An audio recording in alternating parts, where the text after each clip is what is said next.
오늘 데살로니가전서 5장 16절, 17절, 18절 말씀을 본문으로 전할 설교의 제목은 하나님의 뜻, 기쁨과 기도와 감사입니다. 사랑하는 주사랑 성도 여러분, 오늘은 한 해의 결실을 주신 하나님께 감사로 제사드리는 추수감사주일입니다. 이 아름다운 가을에 하나님께서 우리 삶에 베풀어 주신 헤아릴 수 없는 은혜와 사랑과 축복을 마음에 새기면서 우리가 감사의 예배를 드리고 있습니다. 지난 한 해를 돌아보면서 곡식과 열매를 주신 감사를 넘어서 어려운 고비마다 우리의 생명을 지켜주시고 또 인도하신 하나님의 손길과 신실하심을 마음에 새기면서 이 시간 신령과 진정한 감사로 하나님 앞에 예배 드릴 수 있기를 축원드립니다. 우리가 드리는 감사는 단순히 좋은 일, 풍요로운 때에만 국한되어 있는 것이 아닙니다. 진정한 감사는 고난과 역경 속에서 더욱더 빛을 발하는 것입니다. 오늘 우리가 함께 묵상할 말씀은 사도 바울이 생존의 위협을 받던 데살로니가 성도들에게 쓴 편지인데 절망적인 상황 속에서도 신앙을 지키고 영적으로 승리할 수 있는 가장 핵심적이고 필수적인 삶의 방식을 제시해주고 있습니다. 지금부터 그 절박한 상황과 바울이 그들에게 항상 기뻐하라, 쉬지 말고 기도하라, 범사에 감사라고 명령할 수밖에 없었던 하나님의 뜻이 무엇인지를 붙잡고 은혜를 나누고자 합니다. 바울이 데살로니가 전서를 쓸 당시 이 데살로니가 교회는요, 예수를 믿는다는 이유로 유대인들과 이방인들에게 너무나도 심한 박해와 핍박을 당하고 있었습니다. 매를 맞기도 하고 재산을 빼앗기기도 하고 투옥되기도 하고 심지어 순교의 위협까지 있었어요. 바울이 데살로니가에 있을 때 회당에서 복음을 전하거든요. 그때 유대인 중 일부는 복음을 받아들입니다. 하지만 대다수의 유대인들은 반감을 갖고 시기심을 갖고 있었어요. 특히 복음을 받아들인 사람 중에는 유력한 헬라 사람들과 귀부인들이 있었는데 이를 보는 유대인들은 질투와 시기가 끌어올랐어요.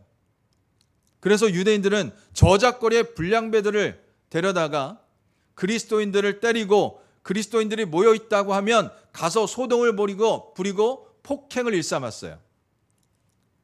또한 유대인들은 바울과 성도들을 로마 황제의 권위에 도전하는 자들로 모함을 했습니다. 이 사람들은 천하를 어지럽게 하는 자들이다. 로마 황제를 임금으로 섬기는 것이 아니라 예수라는 사람을 임금으로 섬기고 있다라고 반역죄로 고발을 했어요. 유대인들은 바울과 실라를 잡으려고 했지만 찾지 못하자 바울과 신라에게 은신처를 또 거처를 제공해 주었던 야손이라는 사람과 다른 몇몇 성도들을 붙잡아서 도시 행정관에 갖다 고소를 했어요. 결국 그들은 일종의 보석금을 내고 다시 풀려나게 됩니다. 바울이 복음을 전한 지 불과 3주 만에 유대인들의 폭동으로 인해서 데살로니가를 떠나서 베레아로 피신을 해야만 했어요. 그 뒤로 데살로니가 교회와 성도들을 향한 박해와 괴롭힘은 끊이지 않았습니다. 그럼에도 불구하고 데살로니가 교회와 성도들은 많은 박해와 환난 가운데서도 복음을 받아들였고 예수님의 재림을 기다리면서 열심히 기도하고 있었어요. 이렇게 데살로니가 교회의 신앙생활 자체가 생존의 위협을 받는 그런 상황이었는데 바울은 그런 교회를 향해서 고난을 이길 수 있는 영적인 힘과 예수님의 재림을 기다리는 그 소망을 북돋기 위한 필수적인 메시지를 전할 수밖에 없었는데 그 메시지가 바로 항상 기뻐하라, 쉬지 말고 기도하라, 범사에 감사하라는 것입니다. 먼저 항상 기뻐하라 라고 말씀하시죠. 여러분, 항상 기뻐하는 것이 가능한 일일까요? 사람이 모든 일에 다 기뻐할 수 있을까요? 사람은 병에 걸리면 걱정과 두려움이 앞섭니다. 또 다른 사람과 다투면 분노와 우라가 치밀어요. 억울한 일을 당하면 분통이 터지고 불의를 보면 또 의분이 생깁니다.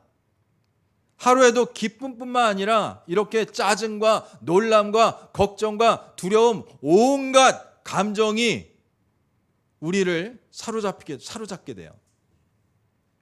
제가 중학교 다닐 때 민방위 훈련을 하는 날이면 수업을 멈추고 전 학생들이 학교 복도에, 그 교실 앞 복도에 다 모여서 쪼그려서 대피 훈련을 해요. 전교생들이 복도에 나와 있으니까 오밀조밀 모여서 아주 다다다닥 붙어가지고 쪼그려 앉아 있거든요. 그런데 선생님들은 항상 이 대피 훈련이니까 떠들지 말고 장난치지 말아라 주의를 줍니다. 근데 제 뒤에 있는 친구 두 녀석이 자꾸만 떠들어요. 장난을 쳐요. 벌써 선생님이 몇 번 주시하는 것이 느껴졌어요.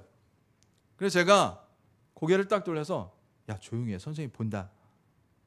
그러는 순간 선생님이 저희들 봤어요. 너희 셋 나와. 그 두 친구와 저는 칠판 앞으로 끌려갔어요. 엎드려 뻗쳐. 긴 지휘봉 있잖아요. 그걸로 빠따를 맞는데 여러분 제 마음이 어떻겠어요? 억울하잖아요. 저는 조용히 하라고 한마디 했는데 친구들 위해서 한 소리인데 억울하니까 맞다가 5대 맞고 끝날 거였는데 억울한 표정이 있었나 봐요. 그랬더니 선생님이 이 자식 억울해? 억울해? 하면서 더 때리는 거예요. 그래서 10대가 되고 아직도 억울한가 보네? 15대가 되고 거기서요. 아 이거 안 되겠다. 표정 관리해야 되겠다 하면서 겸연쩍게 살짝 미소를 띄었어요. 그랬더니 선생님이 하시는 말씀, 네가 웃어? 하면서 또 때리는 거예요. 또. 그렇게 제가 세진 않았지만 한 30대 가까이 맞았어요. 집에 오니까 피멍이 들었어요. 제가 그때 절실히 느낀 것이 하나가 사람이 표정 관리를 잘해야 되겠다. 표정 관리 중요합니다. 그런데 그 표정 관리가 어디서 나와요? 사람 감정 관리에서 나오는 거예요. 감정에서 나오는 거거든요. 그런데 이게 내 마음대로 안 돼요. 감정이 내 마음대로 안 돼요. 그러다 보니까 표정도 내 마음대로 안 돼요.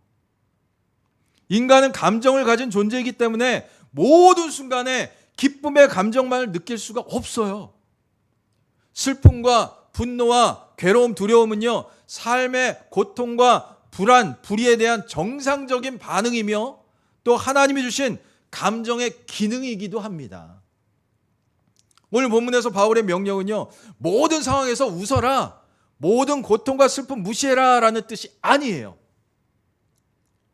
바울이 말한 항상 기뻐하라는 것은 감정이 아닌 영적인 상태를 의미하는 것입니다. 일반적인 기쁨은요, 환경에 따라 오르락 내리락 하잖아요. 일시적입니다. 학생이 시험에 합격하면 어떻습니까? 기분이 날아갈 것 같죠? 그런데 낙방하면 어떻게 돼요? 주저앉게 돼요. 낙심하게 돼요. 그러다가 얼마 지나서 또 추가 합격자의 명단이 뜨면 어떻게 돼요? 또 뛸 듯이 기쁘죠? 이렇게 변동성이 심해요. 일시적인 기쁨. 그런데 성경적인 기쁨은 환경과 상황과 무관하게 하나님과의 관계 속에서 오는 그러한 영적인 상태이자 믿음의 열매를 의미하는 거예요. 그래서 바울은 그리스도 예수 안에서라는 말씀을 단서로 붙입니다. 그리스도 예수 안에서가 중요한 거예요. 예수 안에 있는 자는 궁극적인 구원과 영생의 소망을 가졌기 때문에 당장 눈앞에 있는 걱정과 두려움, 어려운 현실에 굴복당하는 것이 아니라 예수 안에서 소망 중 기뻐할 수 있어야 된다는 거예요. 항상 기뻐하라는 것은 슬픔이나 고통을 부인하거나 무시하라는 것이 아니에요. 예수님도요, 나사로의 죽음 앞에서 슬퍼 우셨어요. 성정뜰에서 분노했습니다. 화도 내셨어요. 바울도요, 자신도 많은 고난 속에서 두려워하고 슬퍼했습니다. 바울이 항상 기뻐하라고 말하는 것은 어떠한 고통의 현실 속에서도 그리스도 안에서 우리가 가진 영원한 소망을 놓치지 말라는 거예요. 이 고난 중에도 하나님이 나와 함께 계시고 이 고난을 통해서 하나님이 나를 위해서 일하고 계신다는 사실을 믿으라는 거예요. 모든 상황 속에서 하나님께서 여전히 통치하고 계심을 믿고 고난조차도 결국은 하나님의 선하신 계획 가운데 다시 바꿔주실 것이다. 고난을 하나님의 선하신 뜻으로 바꿔주실 것이다 라는 믿음으로 우리가 기쁨을 유지할 수 있어야 된다는 거예요. 이것이 바울 자신이 감옥에 갇혀서도 매를 맞으면서도 기도하고 찬송하고 기뻐하고 감사할 수 있었던 이유예요. 항상 기뻐하라, 쉬지 말고 기도하라. 이것은요, 바울의 체험에서 비롯된 거예요. 체험 신앙이고 체험 고백이에요. 그리고 이 세 가지는요, 분리될 수가 없습니다. 항상 함께 갑니다. 연결되어져 있습니다. 그래서 두 번째로 쉬지 말고 기도하라 라고 말씀하세요. 이 명령 역시 항상 기뻐하라와 마찬가지로 24시간 아무것도 안 하고 무릎 꿇고 기도만 하라는 것이 아니에요. 이는 그리스도인의 삶에서 기도가 중단되어서는 안 되는 영적인 태도와 상태를 말하는 것입니다. 바울은요, 성도들이 삶의 어떤 순간에도 하나님과의 연결이 끊어지지 않도록 하는 것이 중요하다는 것을 말하고 있어요. 여러분, 쉬지 말고 라고 해당하는 헬라어가 아디알레이프토스라고 하는데, 이것은 계속적으로 라는 뜻뿐만 아니라 반복적으로, 습관적으로 라는 뜻이 있거든요. 기도의 상태와 습관을 일상 속에서 유지하라는 거예요. 기도는 영적인 호흡이라고 하잖아요. 여러분, 호흡이 멈추면 우리 몸은요, 살아갈 수가 없습니다. 우리 영혼도 하나님과의 교제, 이 기도를 멈추면 우리 영혼은 병들 수밖에 없어요. 죽을 수밖에 없어요. 쉬지 않는 기도는 하나님을 향한 영혼의 끊임없는 의존 상태를 말하는 거예요. 삶의 모든 순간 우리가 일을 통해서 일을 하든지 걸어갈 때든지 또 사람들과 대화를 할 때에도 하나님께서 지금 나와 함께 계심을 우리가 인식하고 그리고 그분 앞에서 행동하는 것도 이것도 기도의 모습이에요. 다시 말해 삶의 모든 일을 기도로 연결할 수 있어야 돼요. 기쁨의 순간에는 감사의 기도를 드리고요. 또 어려움의 순간에는 도움을 구하는 간구의 기도를 드릴 수 있어야 돼요. 어떤 일이 발생했을 때 인간적인 반응, 짜증이나 분노나 염려, 이거보다는 기도를 먼저 선택할 수 있는 습관을 가지는 것이 중요합니다. 왜 기도를 먼저 선택해야 될까요? 기도가 우리 영혼의 필터 역할을 합니다. 저기 정수기가 있습니다. 정수기의 물은요 정수기의 필터를 통과하고 깨끗한 물로 정수가 되죠. 필터를 통과한 물은요 불순물이 걸러지고 냄새도 없어지면서 우리가 마시기 좋은 건강한 물이 되죠.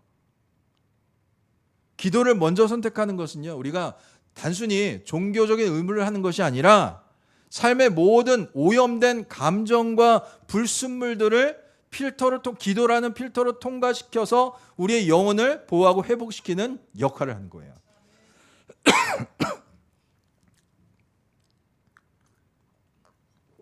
우리가 느끼는 짜증과 염려, 분노, 억울함의 감정은요 그 자체로는 죄라고 할 수는 없어요. 하지만 그것이 정화되지 않고 우리 영혼에 계속해서 쌓이잖아요.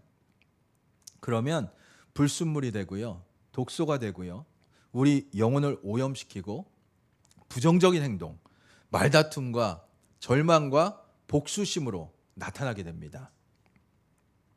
물이 필터를 통과하듯이 우리 격한 감정은 기도의 과정을 거치면서 정죄되고 정화되는 거예요. 기도하는 자는 성령께서 그 마음과 생각을 다스려 주시기 때문에 정화될 수가 있는 거예요. 정화된 물이 우리의 건강을 유지해 줄 수 있듯이 또 기도로 정화된 영혼은요 하나님으로부터 지혜와 힘을 얻을 수 있게 되는 것입니다. 그래서 우리는 사람의 뜻이 아니라 하나님의 뜻대로 살아갈 수 있는 힘을 얻게 돼요. 그래서 기도보다 앞서지 말라는 말을 하는 거예요. 기도보다 사람의 생각이나 감정이 앞서게 되면 어떻게 됩니까? 인간적인 한계에 반드시 부딪히게 돼요. 그리고 통제할 수 없는 상황에 이르게 됩니다. 일이 해결된다고 해도 하나님의 영광을 나타나기보다는 자기 영광을 찾으려고 해요. 여러분, 사람에게 호소하고 사람을 의지하게 되면 감정적인 다툼이나 실망과 상처와 어려움을 만나게 돼요. 감정이 앞서서 일이 잘 풀리는 경우를 전 한 번도 본 적이 없어요. 결국 사람을 의지한 대가를 치르게 됩니다. 사랑하는 여러분, 날마다 기도 시간을 확보하시기 바랍니다. 사람이 근육이 없으면 제대로 서 있지 못하고 걷지도 못하고 누워 있다가 아무런 일도 못해요. 기도는요, 영혼의 근육을 강화시키는 영적인 운동과도 같아요. 아침에 일어나서 하루를 시작하는 기도를 드리시고 저녁에 잠자리에 들기 전에 하루를 반성하고 회개하고 또 감사하는 기도를 우리는 드려야 됩니다. 그리고 일상 속에서 발생하는 모든 상황과 또 감정의 변화에 즉각적으로 그렇게 대응하는 짧은 기도도 습관화되어야 돼요. 저는 이런 짧은 기도를 순발력 있는 기도라고 스스로 그렇게 부르거든요. 예를 들면 그런 거예요. 염려가 생길 때 염려가 나를 사로잡기 전에 바로 기도하는 거예요. 하나님, 염려를 주님께 맡깁니다. 유혹을 느낄 때는 주님, 저를 붙잡아 주시옵소서. 감사할 일이 생기거나 어려운 상황을 모면했을 때는 자동적으로 먼저 하나님 감사합니다, 할렐루야라고 우리는 즉각적으로 고백할 수 있어야 된다는 거예요. 또 중요한 일을 앞두고 있을 땐 주님, 이 일을 주님께 드립니다. 주님의 뜻을 이루는 도구로 쓰임받게 하여 주시옵소서를 기도하고, 아주 힘든 업무를 할 때는 내 힘이 아닌 주님의 힘으로 합니다 라고 우리는 속삭일 수 있어야 돼요. 이렇게 쉬지 않는 기도는 우리의 약함과 한계를 인정하고 끊임없이 전능하신 하나님께 의지하려는 믿음의 선택과 훈련이 되는 것입니다. 그렇게 믿음의 선택과 훈련을 하는 자에게 하나님의 임재와 능력이 나타나는 줄 믿으시기를 바랍니다. 마지막 세 번째, 범사에 감사하라. 이제 오늘 말씀 세 가지 영적 명령의 완성이자 오늘 추수감사절에 우리가 더욱 깊이 묵상하고 붙잡아야 할 말씀이 바로 이 말씀이에요. 우리 함께 다시 읽습니다. 시작.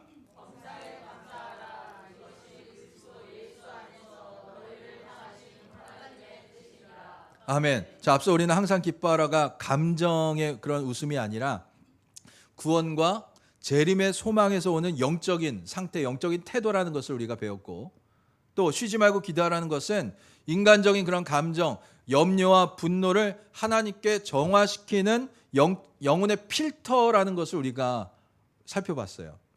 자, 이 두 가지 실천이 합쳐져서 마침내 도달하는 영적인 경지가 바로 범사의 감사함입니다. 여기서 범사는 좋은 일만 뜻하는 것이 아니에요. 모든 일을 말합니다. 병에 걸렸거나 억울한 일을 당했거나 사업에 실패했거나 인간관계가 깨졌거나 우리가 원치 않고 고통스러워하는 모든 일을 다 포함하는 거예요. 인간의 본능은요, 고난 속에서, 고통 속에서 두려움을 느끼고 원망과 불평을 쏟아냅니다. 그러므로 고통 속에서 감사하는 것은요, 우리의 힘과 능력만으로는 안 돼요. 그래서 오직 예수 그리스도 안에서라는 말이 또 단서로 들어온 거예요. 예수 그리스도 안에서 주시는 능력이라는 거예요. 그리고 우리는 이것을 선택하고 붙잡는 책임이 있어요. 왜 하나님은 우리가 범사에 감사하기를 원하실까요? 하나님은 자녀된 우리가 고통 가운데 힘들어하는 것을 원하시지 않습니다. 고통의 순간에도 우리의 시선이 문제의 크기보다는 하나님의 더 크신 하나님께 시선이 머물러서 영적으로 승리하기를 원하세요. 범사에 감사할 수 있는 것은 크고 위대하신 하나님의 주권 안에서 아래에서 고난을 해석하고 하나님의 선하심을 믿기 때문에 가능한 거예요. 우리가 범사에 감사하기 위해 필요한 것은요, 바로 이 믿음의 시선입니다. 기도의 필터를 통해서 우리의 정화된 영혼은요, 이제 감사의 필터를 통해서 우리의 모든 사건을 재해석할 수 있어야 돼요. 억울함 속에서도 우리는 감사할 수 있어야 돼요. 하나님, 억울한 일을 당했지만 진실을 아시는 주님께서 나와 함께 하시니 감사를 드립니다. 질병과 고난 중에도 주님, 이 고난을 통해서 세상 것을 의지하는 마음을 버리고 오직 주님께만 의지하게 하시니 감사드립니다. 또 응답받지 못한 기도 속에서도 지금 이 일이 이루어지지 않아도 주님은 항상 가장 좋은 길로, 선한 길로 날 인도하시니 감사드립니다 라고 기도할 수 있어야 돼요. 이렇게 우리가 범사에 감사하는 믿음의 시선을 가질 때 우리 삶 속에 크고 놀라운 하나님의 은혜와 능력이 나타나게 된다는 것을 성경은 우리에게 증명하고 있어요. 바울과 실라가 빌립보에서 복음을 전하다가 붙잡혀서 옷이 찢기고 매를 맞고 깊은 감옥에 갇혀서 발에는 쇠사슬이 채워지고 정말 고통과 억울함과 절망 외에는 아무것도 느낄 수 없는 상황을 맞이하게 되죠. 그런데 한밤중에 바울과 실라는 하나님 앞에 찬송하고 기도하고 감사했어요. 그때 갑자기 지진이 나서 옥토가 움직이고 모든 문이 열리고 모든 사람의 쇠사슬이 풀어지는 기적이 나타납니다. 감사는요, 쇠사슬을 끊고 닫힌 문을 여는 강력한 영적인 능력입니다. 우리의 감정을 자꾸 고통에 집중하게 만들어요. 하지만 감사는 상황을 초월해서 하나님의 임재를 불러드립니다. 감사 찬송은요, 우리를 가두는 모든 환경적인 장애물을 흔들어 무너뜨려 버립니다. 이처럼 성경은 우리가 범사에 감사하는 것이 하나님의 능력을 붙잡는 믿음의 선포임을 분명하게 밝혀주고 있어요. 말씀 맺습니다. 오늘 우리는 데살로니가 교회의 환난 속에서 주신 하나님의 뜻, 항상 기뻐하라, 쉬지 말고 기도하라, 범사에 감사하라, 이 세 가지 영적인 명령을 살펴보았어요. 이 명령은 우리가 고난을 딛고 일어나 영적으로 승리하여서 하나님의 풍성한 은혜를 누리게 하는 하나님의 능력과 사랑의 약속입니다. 여러분의 삶을 돌아보시기 바랍니다. 아직도 기도하지 않고 스스로 문제를 해결하려고 하고 있지는 않습니까? 억울함과 분노를 인간적인 푸념과 원망으로 쏟아내고 있지는 않습니까? 이제 그 모든 염려와 아픔을 기도의 필터로 정화하시기 바랍니다. 그리고 그 정화된 영혼으로 범사의 감사함을 선택하시기 바랍니다. 이런 감사야말로 그리스도 예수 안에서 우리를 향하신 하나님의 뜻이다라고 분명히 선포하고 있어요. 이 한 주간 그리고 우리 평생에 감사의 고백이 끊이지 않으므로 하나님께서 우리 가정과 교회에 예비하신 더 큰 은혜와 능력을 경험하고 많은 이웃들에게 살아계신 하나님, 역사하신 하나님을 증거할 수 있는 우리 모두가 될 수 있기를 주님의 이름으로 간절히 축원드립니다. 기도합니다. 하나님, 오늘 추수감사주의를 맞이하여 항상 기뻐하라, 쉬지 말고 기도하라, 범사에 감사라는 그리스도 예수 안에서 우리를 향하신 하나님의 뜻을 다시금 깨닫게 하시고 붙들게 하시니 감사를 드립니다. 연약한 저희는 고통과 환난 속에서 쉽게 염려하고 억울함 속에서 분노하며 감사 대신 불평의 말을 쏟아낼 때가 많았습니다. 이 시간 간절히 구하오니 저희에게 믿음의 시선을 허락하사 눈앞의 문제보다 더 크신 하나님의 자비와 긍휼하심과 도우심과 선하심에 우리의 시선을 고정하게 하여 주시옵소서. 기도보다 앞서지 않고 언제나 하나님의 인도하심을 따라가며 우리 삶의 모든 범사가 하나님의 뜻을 이루는 복된 삶이 되게 하여 주시옵소서. 감사드렸고 예수님 이름으로 기도드립니다. 아멘.